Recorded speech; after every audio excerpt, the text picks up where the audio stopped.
ನಮಸ್ಕಾರ ಸರ್, ನನ್ನ ಹೆಸರು ರವೀಂದ್ರನಾಥ್ ಅಂತ. HPCL drivers and cleaner welfare association ಅಧ್ಯಕ್ಷನಾಗಿದ್ದೀನಿ. ಇಲ್ಲಿ HPCL ಕಂಪ್ನಿಯಲ್ಲಿ ಕಳೆದ ಶನಿವಾರದಿಂದ ಬೆಳಿಗ್ಗೆ ಡೀಸೆಲಲ್ಲಿ ನೀರು ಬರ್ತಾಯಿದೆ. ಅದು ಪೈಪ್ನಲ್ಲಿ ಬರುತ್ತೆ ಅಂತಾರೆ, ಟ್ಯಾಂಕಲ್ಲಿ ಮಿಕ್ಸ್ ಆಗಿದೆ, ವ್ಯಾಗನಲ್ಲಿ ಬಂದಿದೆ ಅಂತ ಇದ್ದಾರೆ. ಅದು ನೀರು ಹಿಡಿಯೋದ್ರಿಂದ ಅದನ್ನು ಲೋಡ್ ಕೊಡೋದ್ರಿಂದ ಲಾರಿಗಳವರು ಪಾಪ ತಗೊಂಡೋಗಿ ನಮ್ಮ ಚಾಲಕರು ತುಂಬ ಕಷ್ಟ ಬೀಳ್ತಾಯಿದ್ದಾರೆ.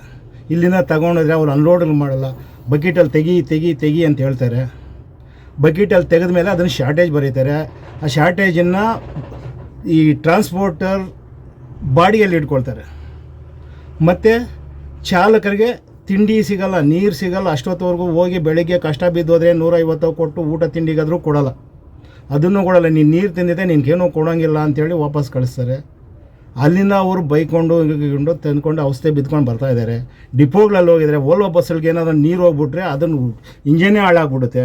ಇದಿಲ್ಲಿ ಕಂಪ್ನಿನಲ್ಲಿ ನಾವು ಎಷ್ಟೇ ಮನವಿ ಮಾಡ್ತಾಯಿದ್ರು ಅವ್ರು ಸ್ಪಂದಿಸ್ತಾ ಇಲ್ಲ.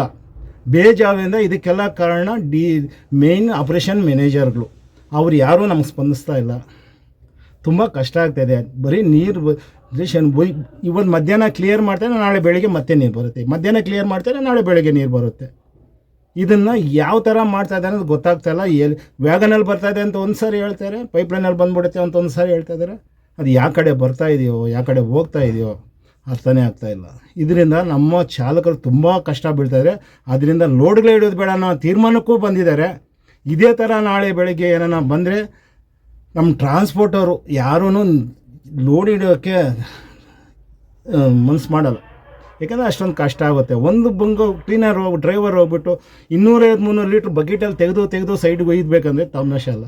ಇಲ್ಲಿಂದ ಹೋದರೆ ಎಲ್ಲ ಆಡಿ ಏನಾಗುತ್ತೆ, ಸೆಟ್ಲಾಗುತ್ತೆ. ಸೆಟ್ಲಾದ ಕೆಳಗಡೆ ನೀರು ಬರ್ತಾನೇ ಇರುತ್ತೆ. ಅದನ್ನು ತೆಗೆದು ಒಂದು ಬ್ಯಾರಲ್ ತುಂಬಬೇಕು. ಅದನ್ನು ಅವ್ರು ಲೆಕ್ಕ ಕೊಡಬೇಕು. ಇದರಿಂದ ತುಂಬ ತೊಂದರೆ ಆಗ್ತಾಯಿದೆ. HPCL ಡಿಪೋದಲ್ಲಿ ನಮ್ಮ ಕಷ್ಟ ಹೇಳ್ಕೊಂಡಿದ್ದೀವಿ. ಇದು ಏನು ಯಾವ ರೀತಿ ಕ್ಲಿಯರ್ ಮಾಡ್ತಾರೆ ಅಂತ ನೋಡೋಣ. ನಮಸ್ಕಾರ.